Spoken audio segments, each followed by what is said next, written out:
Hey YouTube, this is Daddy Duck, Donald Grubb at the deep well here in the Philippines. It's very hot out here today, real hot. If I had to guess, it's probably 90 to 95 degrees out. I'm here at my deep well. I don't feel like walking to the ocean because then I get completely covered with salt water. Then I have to come back and take a bath. But since I don't have a swimming pool here and I'm not at a resort, I'm here where we're building a house, but I do have a deep well and the water is like freezing cold. But on a hot day like this, it's about as rejuvenating and refreshing as you could ever want. So, I'll show you how a lot of people take a bath here in the Philippines.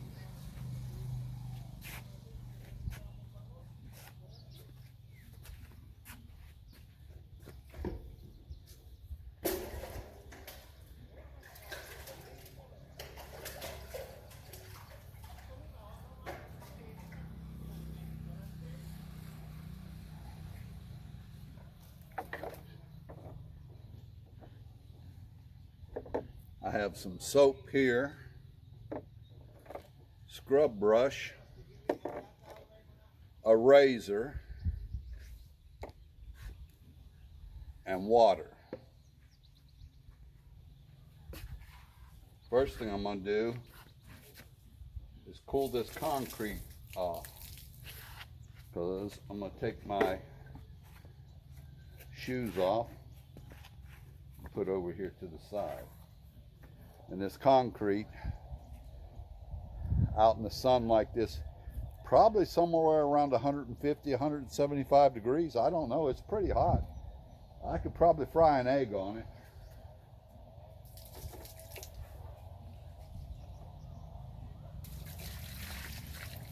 Yeah, that water's good and cold.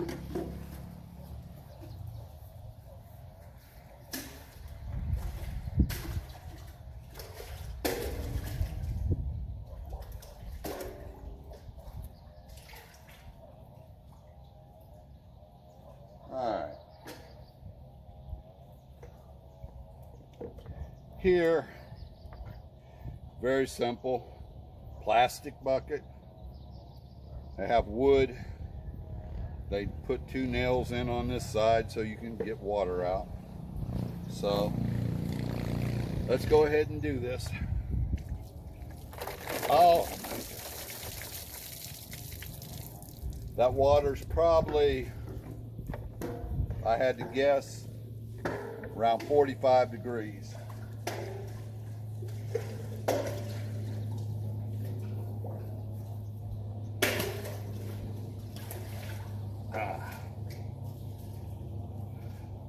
I have a baby cow. Knows I'm over here in the water. It's coming over here wanting me to bring it some water.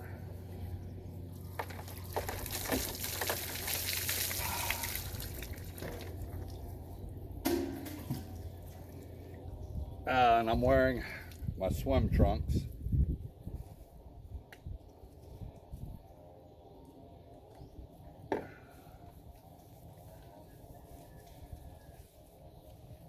See if I can't shampoo my hair. I want to shave. So, if you come to the Philippines, be sure to bring a razor and bring plenty of blades, because in Asia, you can't get a good razor. It's just not going to happen. They don't have full beards and a lot of facial hair like we do. So it's good if you bring a razor from the US and plenty of blades so you don't run out. Because if you don't, you're going to rip your face apart with their razors.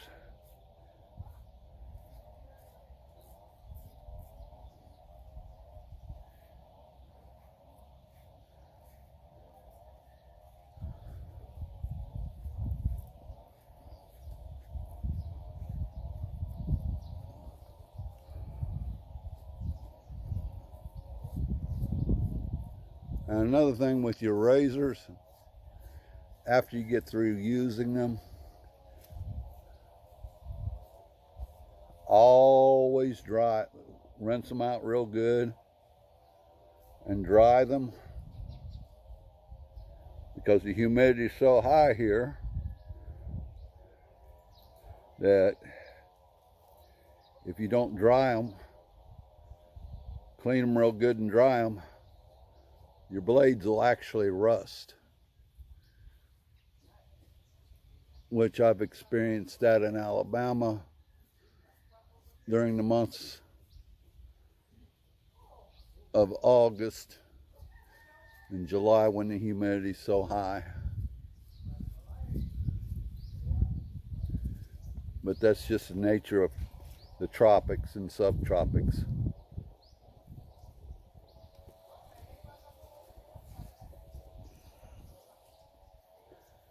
You have to pardon me, I'm using the phone for a mirror.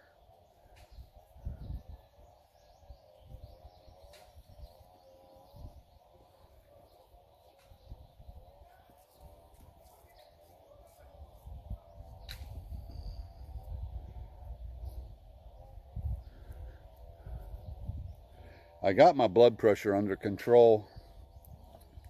Went to the doctor, got me some new blood pressure medicine like I had before, which is amazing. It normalizes my blood pressure. I mean, like within 2 days, I can feel a big difference. My blood pressure goes from 150 over like 95, heart rate maybe 100 when I don't have my blood pressure medicine. This blood pressure medicine actually drops it to around 110 to 120 over 75 to 80, and my heart rate stays around 80. So I can't complain, and I feel good. And as far as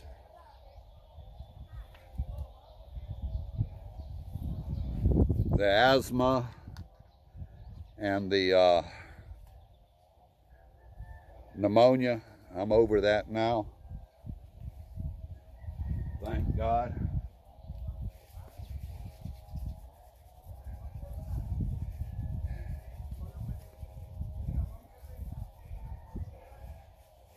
My blood pressure medicine is a combination of 2 in 1 tablet.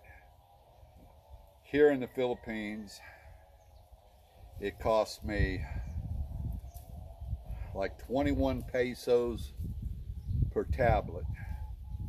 So that's like 200 pesos for 10. So for 30 days, that's like 600 pesos. 600 pesos would be the equivalent, right off the top of my head,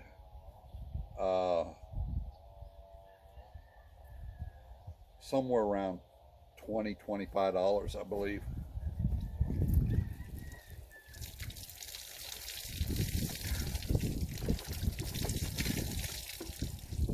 And that's without insurance.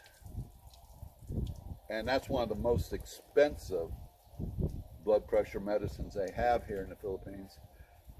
You can go to the health center here. If you can't afford it, they have blood pressure medicine like they gave me in the United States, which it just doesn't work for me. Some days my blood pressure's good with it, other days with it, it's through the roof. It's just no good.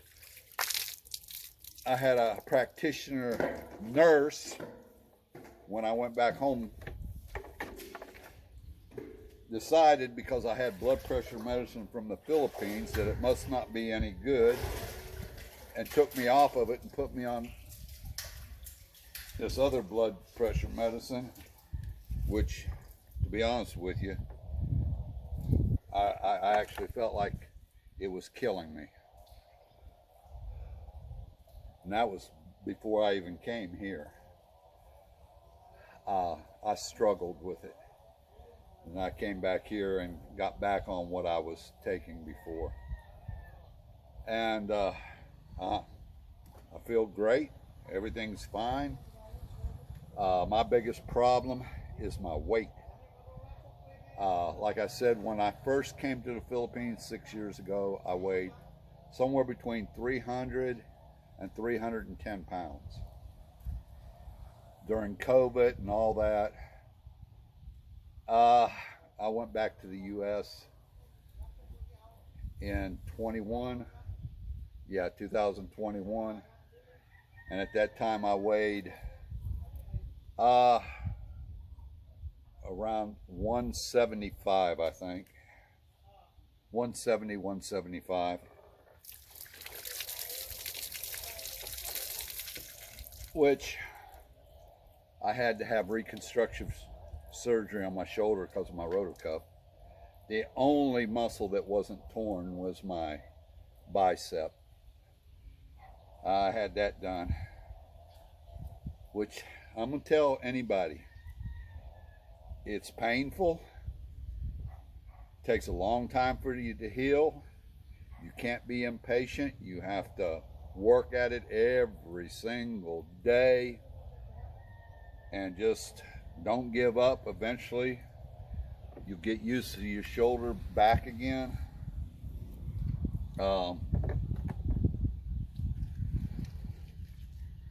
Yeah, that's my little spill today about surgery. But anyways, I had my surgery. That was a success. And my rehabilitation, that was a success.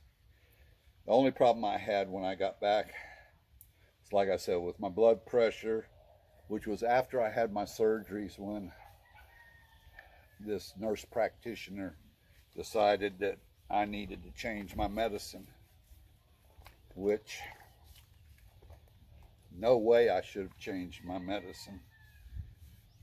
But that's okay too, because when I got back here and I was sick with pneumonia, and I seen my doctor here in the Philippines, which, by the way,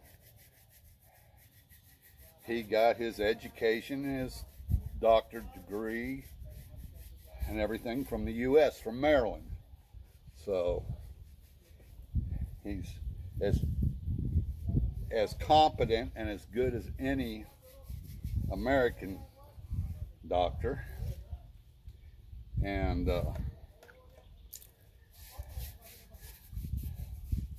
me and him have actually become pretty good friends. Hopefully next time he's in the U.S., me and him can get together and take in a few sights.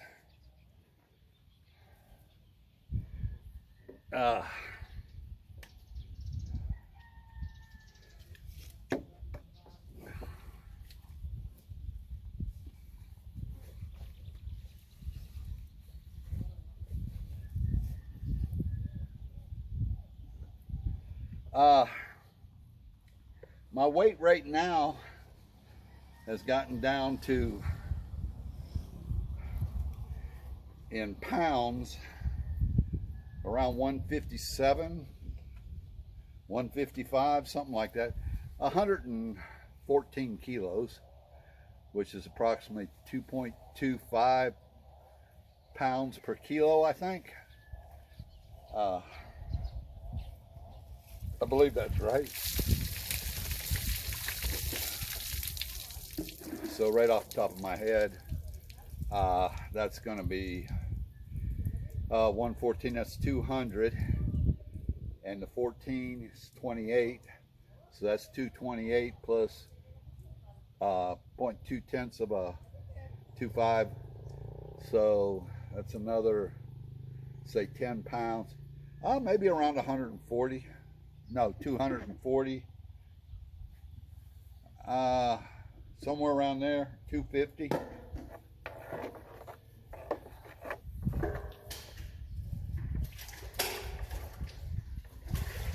So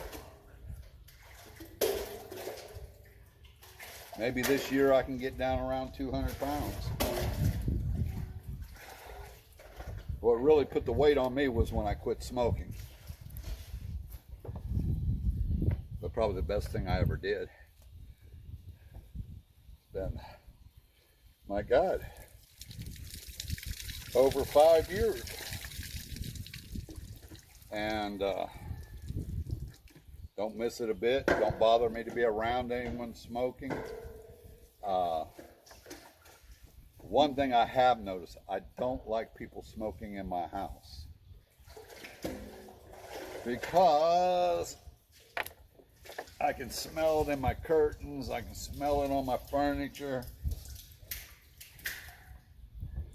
And then I have to, at that point I have to strip my house down, wash everything,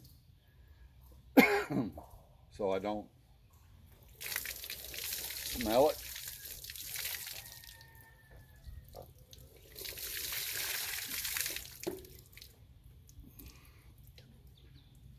Oh, this water feels good.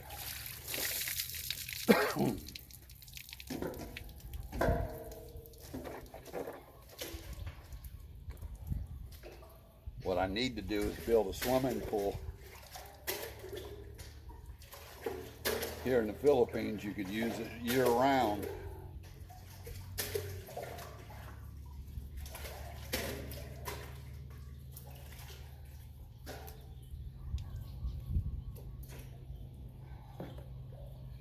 Anyone that's familiar with the Appalachian Mountains, it's where my family originated. Both my parents were from West Virginia. My grandmother was from right there on the line, South Carolina and Tennessee.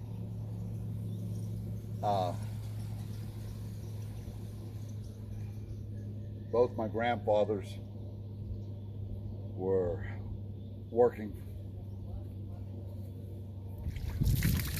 in the South on the TVA. I think my other grandmother was from Pulaski, Tennessee. I think that's where Grandpa met her.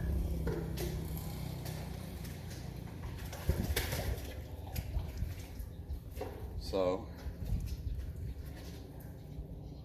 my father, when he finally got out of the service, he moved us to Ohio, but we lived everywhere. My God, my half sister, my oldest sister, she's mentally retarded. She was born with water on her brain.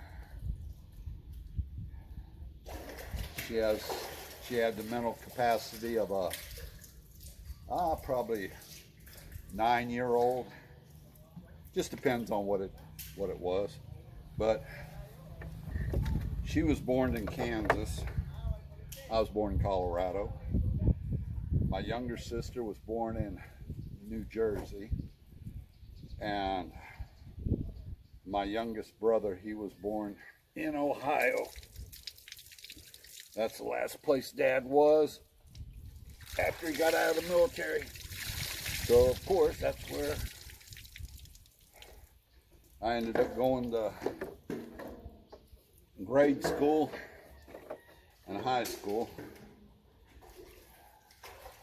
Didn't really spend my summers in Ohio. I pretty well stayed back on the farm with Grandpa and Grandma. Boy, don't that sound like an Alabama song.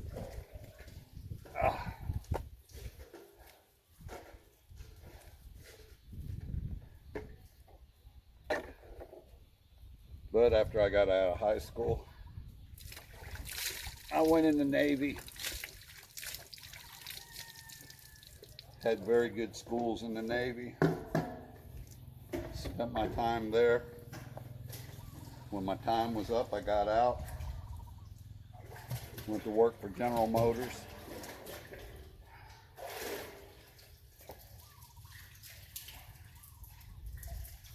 After that,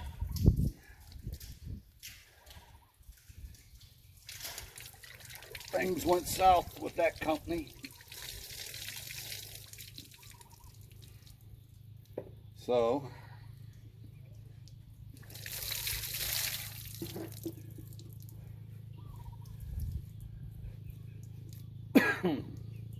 after I retired from there, I started driving truck, which I drove truck before when I was younger.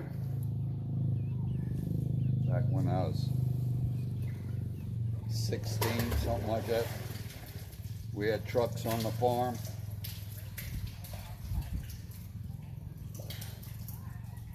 So it wasn't too much to adapt to driving a semi.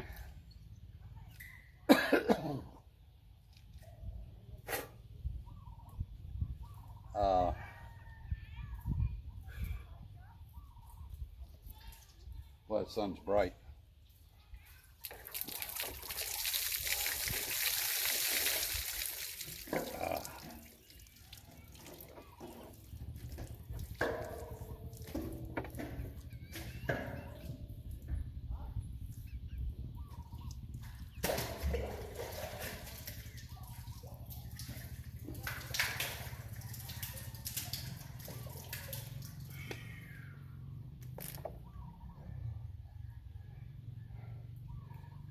Here,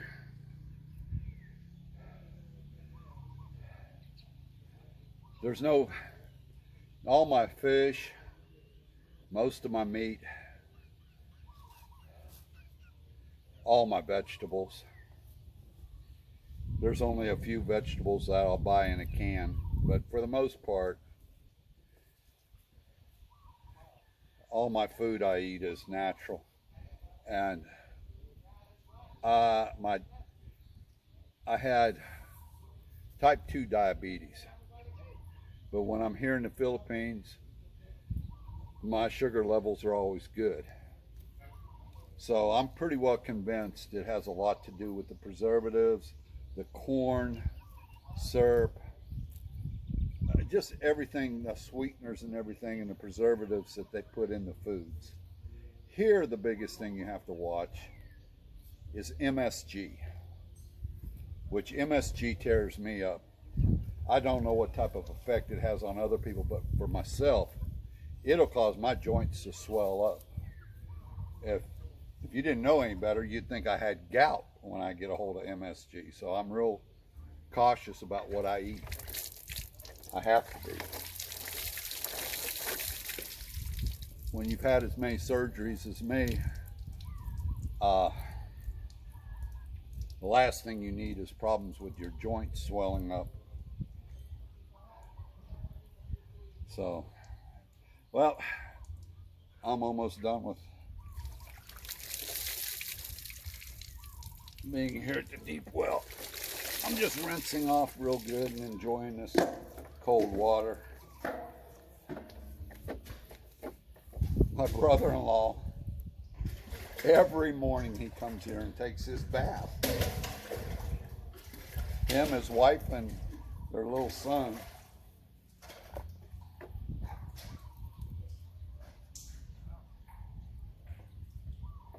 It's weird. My brother-in-law is probably one of the best friends I had when I first come to Bohol. One of the first that I'd met here. And him and his wife were just always good to me.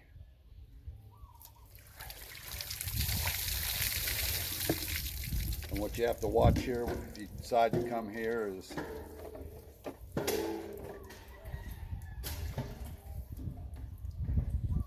people tend to overlook your feelings, tend to overlook how they treat you. it can be bad. There's not a lot. Most people here are just wonderful. But you have opportunists here in the Philippines. They'll tell you how much they love you, how handsome you are. They think the U.S. is paved in gold. They think that you're rich. And, you know, that's a lot of them's dream is to go to Europe, Australia, Canada, United States, anywhere they can make money. Now,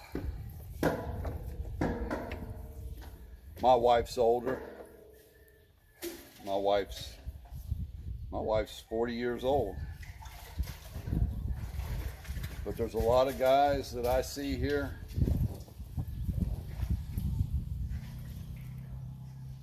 to 70 years old with a 21, 22-year-old. I guess if that works for them, fine, so be it, but I would be suspicious of a 20-some-year-old wanting to spend her life with someone that's going to die in the next 10, 15 years, unless they live a long, long time.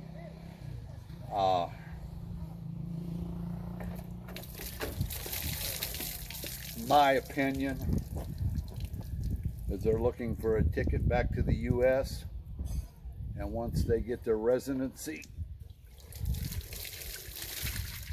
at that point, I think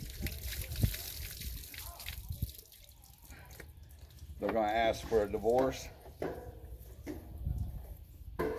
and then start a family with someone closer to their age, maybe in their 30s or 40s.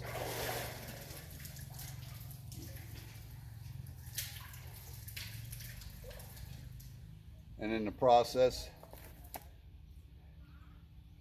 take that 60-year-old to the cleaners. Basically wipe him out. I've seen a lot of people here lose their life savings.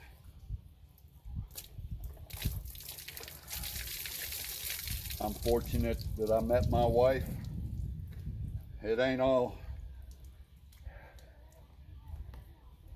it's not always a picnic.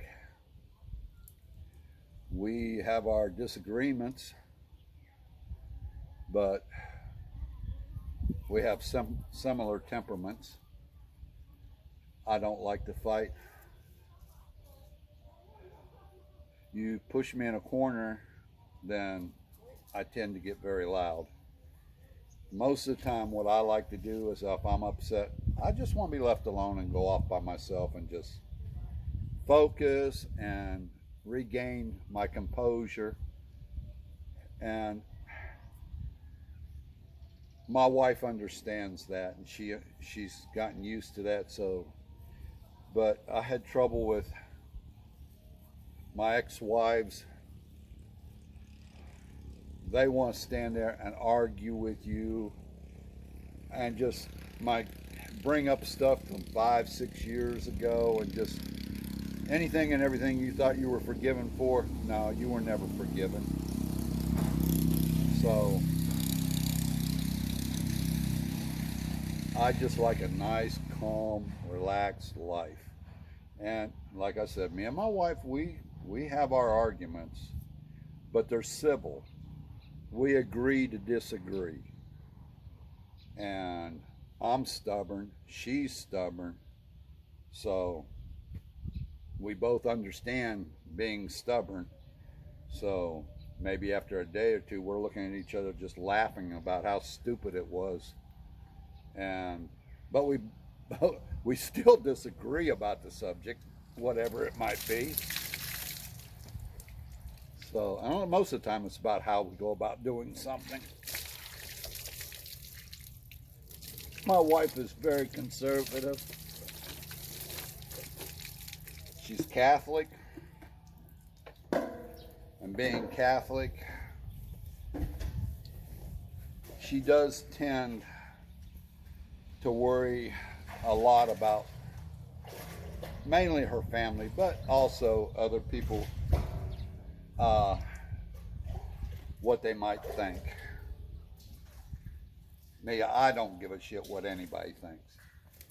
I'm too old for that. You know, you have the right to live your life however you want, and I'm going to live my life however I want. If you like it, fine. If you don't, that's fine. You want to be a friend, be a friend. If you don't want to be a friend, don't be a friend. I don't care. Life is too short.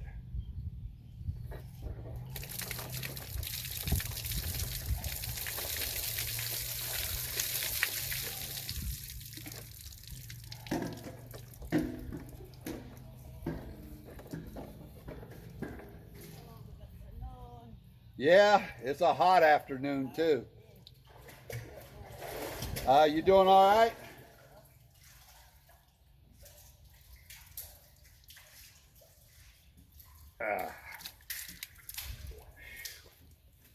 Yeah.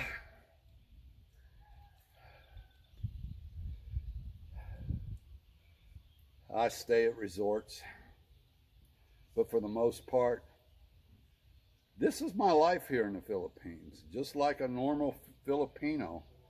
The only difference is I have a little bit more money to buy a few conveniences. We're building a house, but me and my wife are both so conservative that it's going to take us probably another year to get it not even done, but to where we're living in it, because we're paying cash as we go. And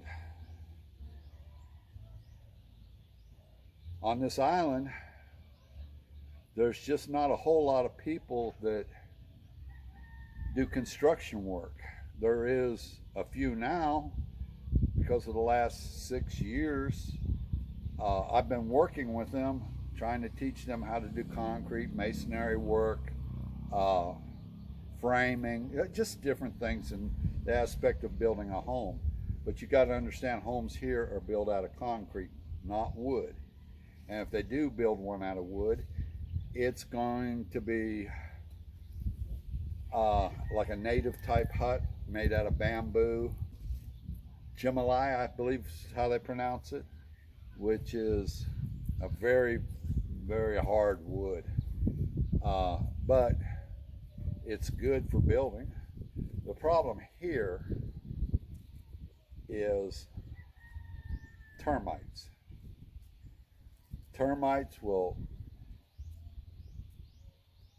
and ants, carpenter ants, all those. You have to be aware of that when you build a house here, or you're going to, in 10 years, be building another house.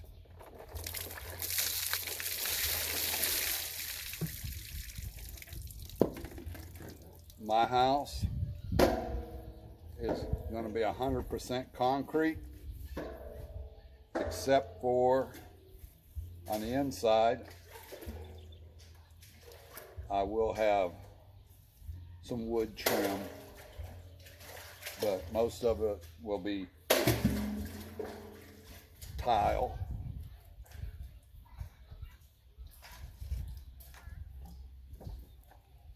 So I'm done taking my bath, so if you would, hit like and subscribe.